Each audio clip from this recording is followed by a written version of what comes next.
Welcome from the press center of the Malta Eurovision Song Contest 2015. Next to us now are newcomers to the contest, and we have the big pleasure to speak to Trilogy right now. And with us is Ludwig. I know you from On Again, Off Again with Julie together. Yes. And then can you introduce your two singing partners? Eleanor And Roger. Were you part of the original lineup of the group? No. I'm the last member in this group. I mean, but Eleanor and Roger are the original two. Mm-hmm. The last time you took part was back in 2009 at the contest. Yes. What made you to come back? And why did you wait so long? Well, I think we had a break to also focus on our personal lives, and we worked on ourselves in our personal life. And I think we had a lot of requests from people telling us, well, we really miss Trilogy, we really miss your sound, we really miss your group. So I thought it was a good idea to get together and come back, sort of. You don't sing pop songs normally.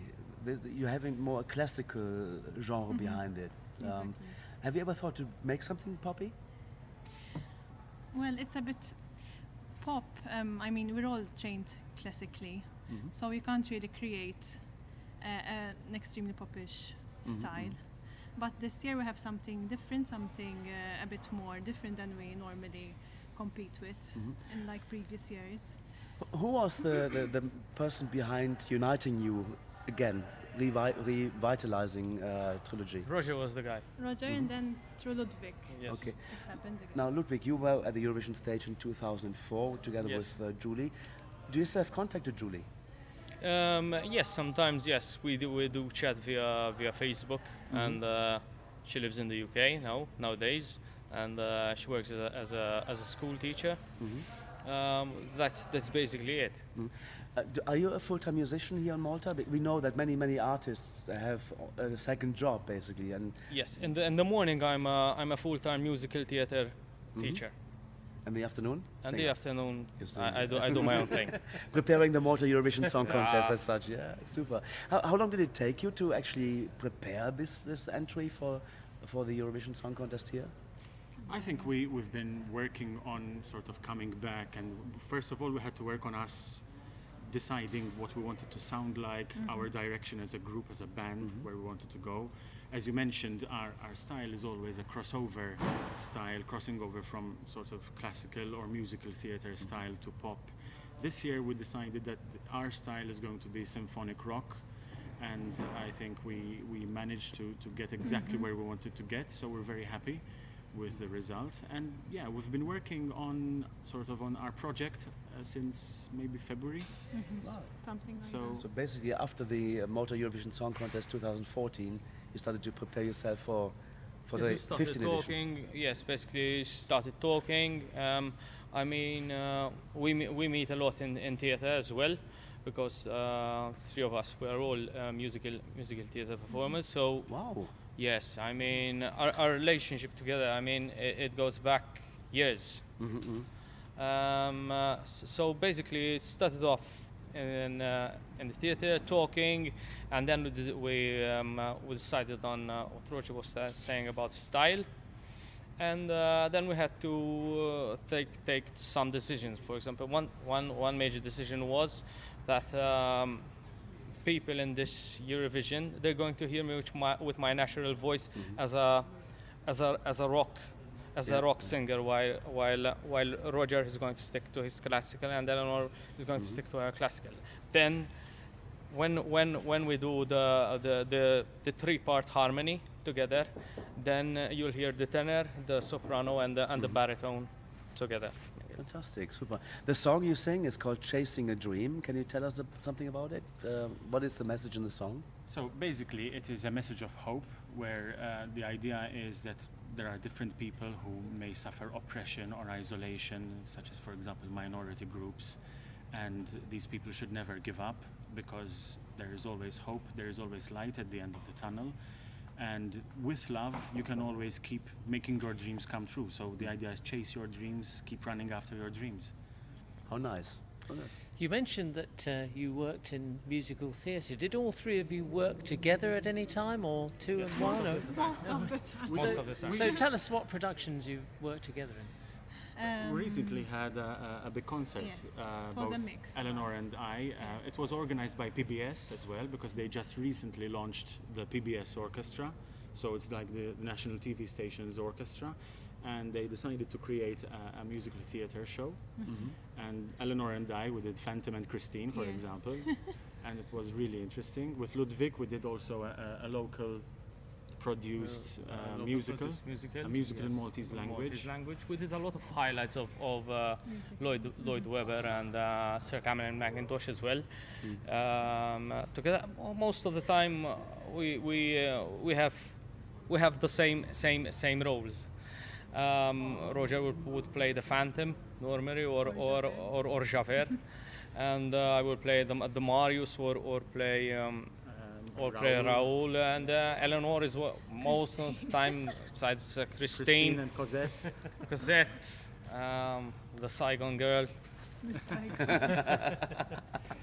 All multi-talented then, yes, multi-talented. Malta-talented, Yes. Malta-talented. Malta-talented, yes. Now, we've got three classically trained singers in front of us here now. I'd be interested to know, what do you think of Malta's Junior Eurovision representative for 2014 and the classical voice of Federica?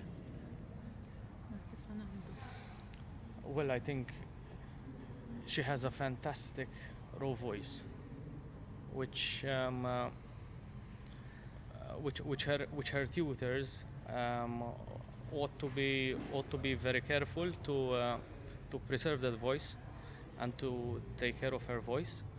I reckon now that Federica is around 11 or 11, around she's 11. 11. In my opinion, at age 13, she needs to stop for a bit in order, because she will eventually get older, and so the voice needs a rest. Then To allow her voice to mature naturally without... even herself.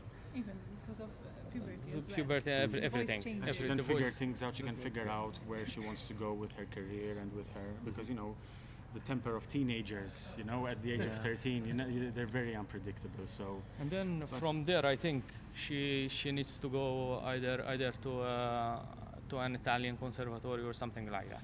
She has to go away from here, definitely. yeah, I agree. I think that Federica has a lot of raw talent, which she really needs to work on, and it would be a pity if she didn't continue. And basically, as Ludwig said, she needs to take care of herself. I hope she does, and I'm sure she will. I think there is always space for a voice like hers. I mean, Yes, her voice is a timeless voice, which is something which we try to do as Trilogy as well, to create something that is liked by as many people as possible, because we try to create something which is beautiful and something which is there for everyone, for all ages. Nobody ever said that opera or an operatic voice is not for a child, and I think Federica has shown that is really true. possible, yes. That is possible. Amazing fourth place for Malta with this fantastic song. You mentioned to go away in another country. We know many Maltese artists don't have really the chance to sell their music here, to make money out of it. You perform on a television program, and then the song basically dies if you don't win the contest. So what can you do? Would you leave Malta to perform your music and make a record deal in another country? I mean, if I was 18 years old, yes. If I was 18 years old I or thought you were like 20 16, or so. yes, yeah, thank you. I think nowadays there are a lot of more opportunities, and so I think yes, I would leave. If I was 18, I mean nowadays, I have I have other commitments. I have my wife and a lot of things. Okay, children as well? No, No, not Roger yet. does. And No. for you, would you leave the country basically to have a music career somewhere else? I think I have to decide there and then. Depends on what situation I'm in. I'm at the time being, I don't know, because my daughter is very little, so I have to focus on her at the time being, apart from my singing locally. So I don't know whether I would go at this very time being, but I want to keep my options open still. Okay. And for you? Well, I think that it is possible for a person to keep his home base somewhere wherever he wants, and that you can travel. So I think there wouldn't be a problem to just keep myself settled in Malta. I mean, I have also a wife and a child, and I can remain sort of Malta being my home base, and then travel around. And nowadays you can, like with the digital media anyway, sort of focus on distributing your music digitally as well, online. You can do a lot of work online. You can even produce music and corresponding online. So it's not really difficult, I think, to just sort of keep Malta as my home base. I love it here. I love my country. I love living here. I have a very nice life here. So I would stay here, but then travel as much as needed. As you can, fantastic. That's why I also come back to Malta here, because I just love your country and the people that are in there. It's fantastic. How did you come up to the name of Trilogy? Well, trilogy is, when you say a trilogy of books, for example, or a trilogy of movies, it's basically a collection of works which is divided in three. But without one of them, the trilogy doesn't make sense. So if you take, for example, Lord of the Rings, if you just take one movie out of that story, the whole thing doesn't make sense. So the same thing, the whole idea of us is being that we are sort of a group of three people, and Trilogy is something which is bigger than us. And if you just remove one of us, Trilogy can't stand, can't exist on its own. So that's the whole idea. Trilogy is it's in music called, there's the SATB. You've got the soprano, alto, tenor, and baritone. Okay, we don't have the alto, but you still have got the soprano, you still have got the tenor, and you still have got the baritone. And those three voices together, they form Trilogy. Those are Trilogy. So it's basically, the whole concept is based on harmony And music. That's what we create. That's why we have such a sort of a unique sound, I think. Very nice. That's interesting stuff. Now, Eleanor and Roger, you've both got children. Eleanor, how old is your child? A year and 7 months. So a bit too young for watching Junior Eurovision. Quite. What about you? She's going to be 5. Ah, And she did watch it, and she Ah. did enjoy it. Yes, she was sort of really attentive and listening to the songs, and and moving. She loves dancing. She does ballet as well. So she was really enjoying it. We were watching it at my place on TV. So That's good to know that all the effort that was put in was appreciated by the younger audience, Definitely, as well as old ones like us. definitely. Well, we would like to wish you all the best of luck for Friday, you. to get Thank you very from the much. semi-final into the final, and then the ticket to Austria, to Vienna, Thanks. to meet the bearded lady. But she's coming to meet you. coming actually. here. Actually, yes, we're going to meet you already. We really hope that we can meet Conchita. I mean, so Pretty sure you will be able to meet her. But before we go, could we have a bit of the song that you're going to be performing at the Malta Eurovision Song Okay, we'll Contest? try. same. All my life chasing a dream, it craves under my skin, unafraid to show the world.